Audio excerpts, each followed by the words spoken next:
கிறிஸ்துவுக்குள் அன்பான தேவனுடைய பிள்ளைகளே, இயேசு கிறிஸ்துவின் பரிசுத்த நாமத்தில் உங்கள் யாவருக்கும் கிருபையும் சமாதானமும் உண்டாகும்படி ஜீவதுணி ஊழியத்தின் மூலமாக வாழ்த்துகிறேன். நீங்கள் சுகமாயிருப்பீர்கள் என்று விசுவாசிக்கிறேன். கர்த்தர் தாமே உங்களையும் உங்கள் பிள்ளைகளையும் அபரிவிதமாய் ஆசீர்வதிப்பாராக. பிரியமானவர்களே, ஒவ்வொரு மாதமும் காஞ்சிபுரம், ராணிப்பேட்டை, திருவண்ணாமலை, தருமபுரி, கிருஷ்ணகிரி இந்த மாவட்டங்களை மையமாக வைத்து நாம் கிராம ஊழியங்களை செய்து கொண்டிருக்கிறோம். அந்த கிராம ஊழியங்களுக்காக ஜெபித்து கொள்ளுங்கள். அந்த கிராம ஊழியத்தில் பகலில் கைப்பிரதி ஊழியங்களும், சபைகளில் உபவாச கூட்டங்களும், மாலை நேரத்தில் தெருஜப கூட்டங்களும், படக்காட்சி ஊழியங்கள் மூலமாகவும் சுவிசேஷங்களை அறிவித்து வருகிறோம்.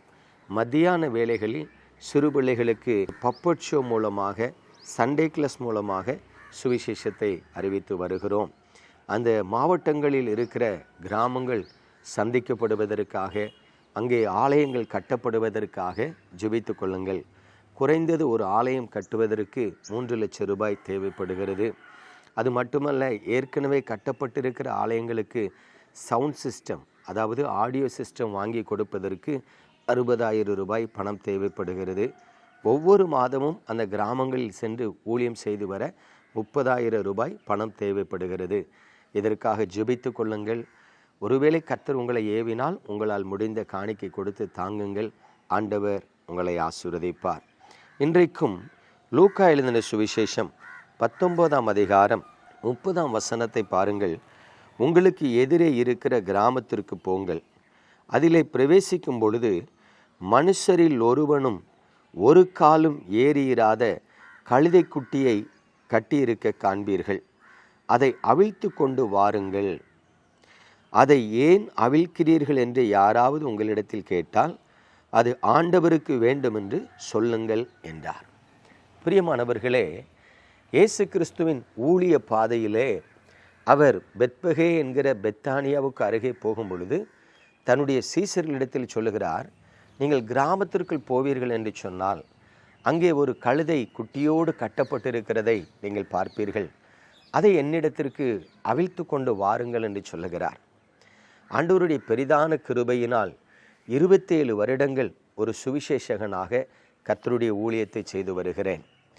ஒருவேளை இன்றைக்கு ஒரு கன்வென்ஷன் ஸ்பீக்கராக சபைகளுக்குள் தேவனால் நான் பயன்படுத்தப்பட்டு வந்தாலும், இன்றைக்கு வரைக்கும் ஆண்டவர் கொடுத்த ஞானத்தினாலும், பலத்தினாலும், சத்துவத்தினாலும், கிருபையினாலும் தனிநபர் சுவிசேஷம் செய்வதை நான் விட்டுவிடவே இல்லை. நான் எந்த இடத்திற்கு சென்றாலும் அங்கே இருக்கிற வாலிபர்கள், வயதானவர்கள், சிறு பிள்ளைகள் யாரை பார்த்தாலும் அவர்களிடத்தில் இரட்சிப்பின் அனுபவங்களை குறித்து நான் சுவிசேஷமாக அறிவிப்பது உண்டு. கடந்த நாளில் கூட ஒரு வாலிபனிடத்தில் நான் அவனை கிட்டத்தட்ட 15 வருடங்களுக்கு பிறகு சந்தித்தேன். அவன் சிறுவனாக இருக்கும் பொழுது நாசரேத்து பட்டணத்தில் பார்த்தேன். இப்பொழுது அவன் நல்ல ஒரு வாலிபனாக ஒரு குஜராத் மாநிலத்திலே வேலை செய்து கொண்டிருக்கிறான். அப்பொழுது நான் தற்செயலாக கடந்த நாட்களில் எங்கள் நாசரேத்து பட்டணத்து ஆலய பிரதிஷ்டை அசனத்தை ஒட்டி வந்திருந்த அவனை சந்தித்து அவனோடு கூட பேச ஆரம்பித்தேன். ரட்சிக்கப்பட்டிருக்கிறாயா தம்பி, அனுதினம் ஜெபிப்பாயா என்று சொல்லி பேச ஆரம்பித்தேன். உடனே அவனும் சந்தோஷமாக, ரொம்ப சாஃப்டாக, அண்ணே நான் டெய்லி பைபிள் வாசிப்பேன், ஜெபிப்பேன் என்று சொல்லி என்னோடு பேச ஆரம்பித்தான்.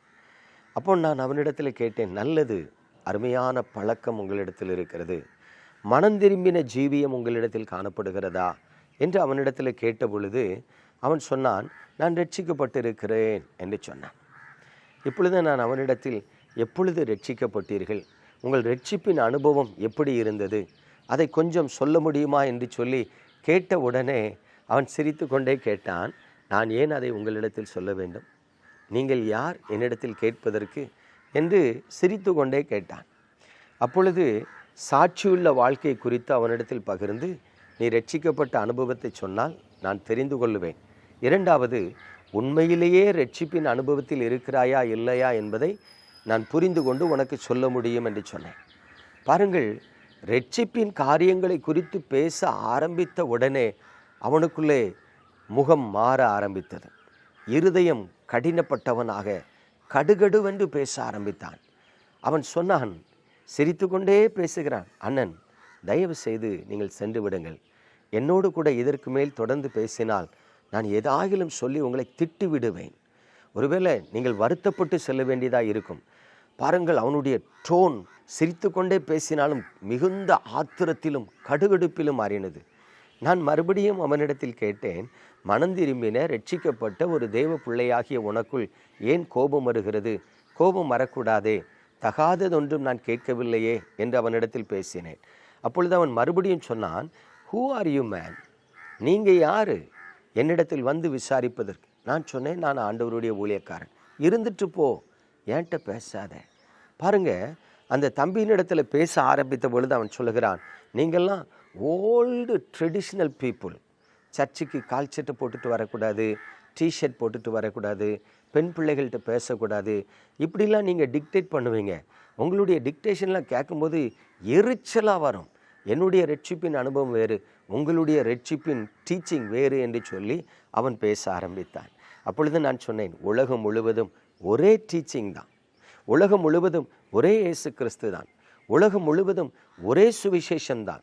நீ ஏன் அந்த சுவிசேஷத்தை ஏற்றுக்கொள்ள மறுக்கிறாய் என்று பேச ஆரம்பித்தேன். அவனுக்குள்ளே ஆத்திரம் அளவு கடந்ததாய் வர ஆரம்பித்தது. பிரியமான தேவனுடைய பிள்ளைகளே, எதற்காக சொல்லுகிறேன் என்றால், இந்த உலகத்தில் நாம் பார்க்கிற பல மனிதர்கள் நல்ல மனிதர்களாக இருப்பார்கள். அந்த தம்பியை பார்த்தீங்கன்னா அவ்வளவு சாஃப்ட் நேச்சராக தெரிவான், அழகாக ஸ்மைலிங் ஃபேஸோட அன்பாக பேசுவான். ஆனால் ஆண்டவருக்கு அடுத்த காரியங்களை பேச ஆரம்பித்த உடனே அவனுடைய முகரூபம் மாறினதும், அவன் இருதயம் கடினப்பட்டதும், அவனுக்குள்ளிருந்து ஆத்திரமான வார்த்தைகளை வெளிப்பட்டதையும் நான் பார்த்த பொழுது ஆச்சரியப்பட்டு போனேன். இந்த தம்பியா இவ்வளவு கடினமுள்ளவனாக இருக்கிறான்? பொதுவாக புறஜாதிகளாக இருந்தால் கூட, அல்லது ரட்சிக்கப்படாத கிறிஸ்தவர்களாக இருந்தால் கூட, ஒரு மனிதன் தன்னிடத்தில் வந்து ஆண்டவருக்கு அடுத்த காரியங்களை பேசினால் காது கொடுத்து கேட்பார்கள். ஆனால் யார் காது கொடுத்து கேட்க மாட்டார்கள் என்று சொன்னால், ஒன்று மூடன், இரண்டாவது பரியாசக்காரன், மூன்றாவது துன்மார்க்கன். இவர்களை தவிர வேறு எவருமே காது கொடுத்து கேட்க மாட்டார்கள். இப்பொழுது பாருங்கள், படித்து டீசெண்டாக ஒரு பெரிய ஐடி கம்பெனியில் வேலை பார்க்கிற அவன் ஒரு மாய்மாலக்காரனாக, இருதய கடினம் உள்ளவனாக இருக்கிறான். பிரியமான தேவனுடைய பிள்ளைகளே, ஆகவே தான் இங்கே ஆண்டவர் சொல்லுகிறத என்ன சொல்லுகிறார் என்று சொன்னால், இருவழி சந்தியிலே கட்டப்பட்டு இருக்கிற கழுதை குட்டியை அவிழ்த்து கொண்டு வாருங்கள். யாராகிலும் உங்களிடத்தில் வந்து கேட்டால் அவைகள் ஆண்டவருக்கு வேண்டும் என்று சொல்லுங்கள். எனக்கு அன்பான தேவனுடைய பிள்ளைகளே, இன்றைக்கு நீங்கள் கூட உங்கள் உறவினர்கள் வீட்டுக்கு செல்லுகிறீர்கள், உங்கள் நண்பர் வீட்டுக்கு சொல்லுகிறீர்கள், பல கிராமங்களுக்குள்ள சொல்லுகிறீர்கள்.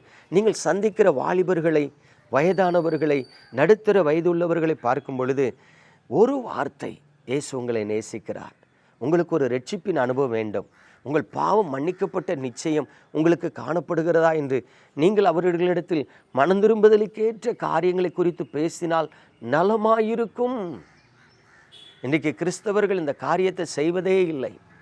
ஏன் சொல்கிறேன்னா, கண்களினால் காண்பதும் பொய், காதுகளினால் கேட்பதும் பொய், தீர விசாரிப்பதை மெய் என்று சொல்லியிருக்கிறபடி, நாம் ஒருவரிடத்தில் ஆவிக்குரிய காரியங்களை கேட்டு விசாரிக்கும் பொழுதுதான் அவர்கள் ரட்சிக்கப்பட்டு இருக்கிறார்களா, மனம் திரும்பாதவர்களா இருக்கிறார்களா என்பதை கண்டுபிடிக்க முடியும். ஆகவே இன்றைக்கு கிறிஸ்தவர்கள் என்கிற போர்வையில் பல ஜனங்கள் கட்டப்பட்ட கழுதைகளாக வாழ்ந்து கொண்டிருக்கிறார்கள். அவர்களும் ஆண்டவர்களுக்கு வேண்டும்.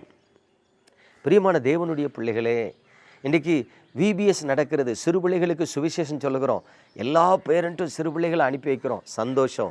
ஆனால் அந்த சிறு பிள்ளைகளுக்கு VBS எடுக்கிற அக்காமார் அன்னைமார் ரட்சிக்கப்பட்டிருக்கிறாங்களா? கொஞ்சம் கவனித்து பாருங்கள். 10ஆப்பு படிக்கிற வரைக்கும் இந்த வாலிப பிள்ளைகள் VBS ஸ்டூடெண்ட்டாக இருக்கிறாங்க, சண்டே கிளாஸ் ஸ்டூடெண்ட்டாக இருக்கிறாங்க. 11ஆம் வகுப்பு வந்த உடனே அவங்களே சண்டே கிளாஸ் டீச்சராக மாறிடுறாங்க, VBS டீச்சராக மாறிடுறாங்க. அவங்களுக்கு ரட்சிப்பின் அனுபவம் இருக்குமான்னா கிடையாது. அதை குறித்து நீங்களும் நானும் கவலைப்படுகிறோமா என்றால் கிடையாது. வளர்ந்த வாலிப பிள்ளைகளை சண்டே கிளாஸ் டீச்சராகவும் VBS டீச்சராகவும் பயன்படுத்த தெரிகிற நமக்கு அந்த பிள்ளைகள் கர்த்தருக்குள் மனம் திரும்பி இருக்கிறார்களா இல்லையா என்பதை கவனிக்க தெரியவில்லையே. பிரியமானவர்களே, நாம் கண்களால் பார்ப்பதற்கு எல்லாரும் நல்லவர்கள் போலவே தோன்றுவார்கள். ஆனால் உள்ளான மனிதனில் ஆவிக்குரிய வாழ்க்கையில் கட்டப்பட்டவர்களாக இருப்பார்கள். பாவத்திற்கு அடிமைப்பட்டவர்களாக இருப்பார்கள், இயேசுவை நேசிக்காதவர்களாக இருப்பார்கள், ஆண்டவரை பின்பற்றாதவர்களாக இருப்பார்கள், பாவ படுகுழியிலே விழுந்து அழிந்து கொண்டிருக்கிறவர்களாக இருப்பார்கள். நான் பலரிடத்தில் பேசும்போது சிலர் பார்ப்பீர்கள் என்று சொன்னால் இயேசுவையே பிடிக்காது என்று சொல்லுவார்கள். ஒரு விஷயம், திருநெல்வேலி பட்டணத்தில் ஒரு திருமணத்துக்கு சென்றிருந்த பொழுது என் அருகில் சாப்பிட்டு கொண்டிருந்த ஒரு தம்பியினிடத்தில் உங்கள் பேர் என்ன என்று சொல்லி கேட்டேன். வின்ஸ்டன் என்று சொன்னான். ரொம்ப சந்தோஷம், அப்போ நீங்கள் நல்ல ஒரு கிறிஸ்தவர், டெய்லி பைபிள் வாசித்து ஜெபம் பண்ணுவீங்க என்னம்மா என்று சொல்லி கேட்டேன். அவன் சொல்கிறான், நான் எதுக்கு இயேசுவை பின்பற்றணும்? இயேசு யார்? நான் அவன்கிட்ட, என்ன தம்பி இப்படி பேசுகிறீங்க, ஆண்டவர் நம்முடைய ரட்சகர்னே, அது நீங்கள் சொல்கிறீங்கன்னா. இல்லைப்பா பைபிளில் சொல்லி. ஆமாம், அது பைபிளுங்கிற ஒரு புக்கில் சொல்லியிருக்கு, வேற எங்கேயாவது சொல்லியிருக்கா? நான் சொன்னேன், நீ கிறிஸ்தவர் தானே. எங்கள் அப்பா அம்மா கிறிஸ்தவராக சர்ச்சுக்கு போகிறாங்க, நான் எதுக்கு போகணும்? ஆச்சரியப்பட்டு போனேன். அந்த வாலிபனிடத்தில் பேச பேச அவன் விதாண்டவாதமாய் பேசினதை பார்த்து கடைசியில் சொன்னேன், ஆண்டவர் உன்னை நேசித்தால் ஒரு நாள் உன்னை சந்திப்பார், நான் உனக்காக ஜெபித்துக் கொள்ளுகிறேன் என்று வந்துவிட்டேன். பிரியமானவர்களே, இந்த உலகத்தில் நம் பக்கத்தில் இருக்கிற ஒருத்தர் கட்டப்பட்டவராக இருப்பார், உங்கள் குடும்பத்திலே ஒருத்தர் கட்டப்பட்டவராக இருப்பார். ஆண்டவரை அறியாதவராக ஆண்டவருக்கு தூரமான ஜீவியம் பண்ணிக்கொண்டு பல ஜனங்கள் இன்றைக்கு நமது நடுவிலே வாழ்ந்து கொண்டிருக்கிறார். இப்படி கட்டப்பட்டவர்களை எல்லாம் கண்டுபிடித்து கிறிஸ்துவுக்குள் நடத்த வேண்டியது உங்களுடைய என்னுடைய தலையாய கடமையாக இருக்கிறது. தயவு செய்து கட்டுண்டிருக்கிற கழுதைகளை அவிழ்த்தது போல தேவனுடைய பிள்ளைகளை கட்டி வைத்திருக்கிற பிசாசின் கிரியைகளை அழித்து அவர்களை கர்த்தரிடத்தில் வழிநடத்துகிற பாக்கியத்தை நாம் செய்வோமா என்று சொன்னால், நம்முடைய பிள்ளைகளை நம்ம சர்ச்சுக்கு அனுப்பினா போதும்னு நினைக்கிறோம், அவங்க பைபிள் வாசித்தா போதும்னு நினைக்கிறோம், சர்ச்சில் நடக்கிற எல்லா ஆட்டிடியூட்லையும் அவங்க பங்கெடுத்தால் போதும் என்று நினைக்கிறோம். ஆகவே தான் இன்றைக்கு நம்முடைய பிள்ளைகள் ரட்சிக்கப்படாதவர்களாகவே ஞானஸ்நானம் எடுத்து விடுகிறார்கள், ரட்சிக்கப்படாதவர்களாகவே திடப்படுத்தல் எடுத்து விடுகிறார்கள், ரட்சிக்கப்படாதவர்களாகவே திருவிருந்துக்கு வந்து விடுகிறார்கள். போதகர்களும் கண்டுகொள்ளுவதில்லை, குருமார்களும் கண்டுகொள்ளுவதில்லை. ஏன், என்னை போல சுவிசேஷகர்களும் அதை கண்டுகொள்ளுவதில்லை. ஆனால் ஊழியம் நடந்து கொண்டிருக்கிறது. எத்தனை பரிதாபமான காரியம்! யார் கட்டுண்டிருக்கிற ஜனங்களை விடுதலை ஆக்குவார்? நீங்களும் நானும் தான். ஜெபிப்போமா? எங்கள் அன்பின் பரலோக தகப்பனே, பரிசுத்தமான உமது கரத்தில் எங்களை தாழ்த்துகிறோம். கட்டுண்டவர்களை விடுதலையாக்குங்கள் என்று சொன்னீரே. எங்கள் கண்களுக்கு முன்பதாக கட்டுண்டவர்களாய் லட்சோப லட்ச ஜனங்கள் இருக்கிறார்கள். அன்றைக்கு கட்டப்பட்டிருக்கிற கழுதையும் கழுதை குட்டியும் அவிழ்த்து கொண்டு வரும்படி சொன்னவரே, இன்றைக்கு கட்டப்பட்டு இருக்கிறவர்களாய் இருக்கிற உம்முடைய ஜனங்களை அவிழ்க்கிற பாக்கியத்தை எங்களுக்கு தருவீராக. இந்த செய்தியை கேட்கிற ஒவ்வொருவருக்கும் அந்த பாரத்தை தருவீராக. உமக்காக செயல்படுகிற ஆண்டவரை பரிசுத்தவான்களாய் நீர் உமது பிள்ளைகளை மாற்றுவீராக. இதோ பலத்தினாலும் அல்ல, பராக்கிரமத்தினாலும் அல்ல, கர்த்தருடைய ஆவியினாலே ஆகும் என்று சொன்னபடி உம்முடைய ஆவியானவர் எங்களோடு கூட இருந்து இந்த பலத்தை அறுவடை செய்வதற்கு கிருபை பாராட்ட வேண்டுமாய் இயேசு கிறிஸ்துவின் நாமத்தில் ஜெபிக்கிறோம் நல்ல பிதாவே, ஆமென்.